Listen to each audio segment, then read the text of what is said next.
Саламатсыздарбы? Эгерде сиздин компьютериңизде офистик программалар активация сурап калса, аны кантип активация кылып алсак болот? Активация кылуу үчүн эч кандай сайтка кирүүнүн кереги жок. Активация жасоо үчүн проводник папкасын ачабыз. Проводниктин папкасын ачкандан кийин бул жерден биз etod компьютер дегенди тандайбыз. Тандаганыбызда компьютериңиздеги локальный дисктер көрүнөт.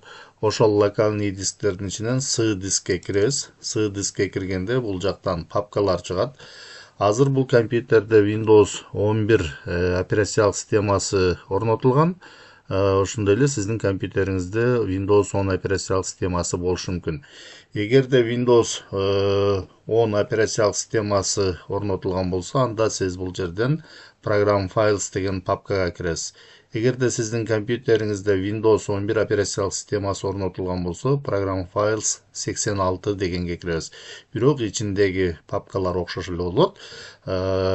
Айырмачылыгы эле Windows 10 болсо Program Filesга киребиз, ал эми Windows 11 болсо Program Files 86 деген папкага киребиз.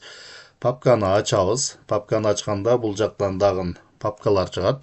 Ушул жерден Microsoft Office деген папканы тандайбыз. Ушул папканы ачабыз. Папканы ачканда бул жактан дагы папкалар чыгат.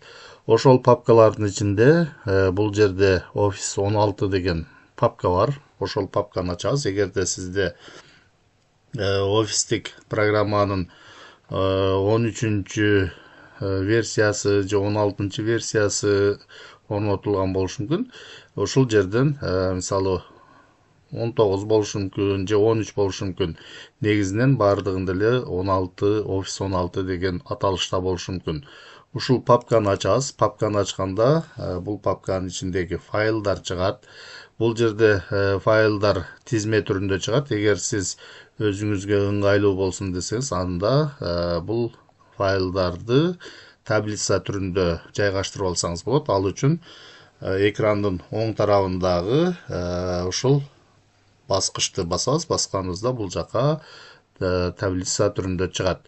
Эми офистик программаны активация кылуу үчүн ушул файлга мыштын көрсөткүчүн алып барабыз. Мыштын көрсөткүчүн алып барып, оң жак баскычын басабыз. Бул жерден запуск от имени администратора деген баскычты басабыз. Баскандан кийин бул жактан да деген баскычты басып коебуз. Бир аз күтүп турабыз. Терезе ачылып кайра жабылат. Кайра экинчи жолу ошол файлга мыштын көрсөткүчүн алып барып, кайра эле оң жак баскычын басып, запуск от имени администратора дегенди басабыз. Кайра эле да деген баскычты басабыз.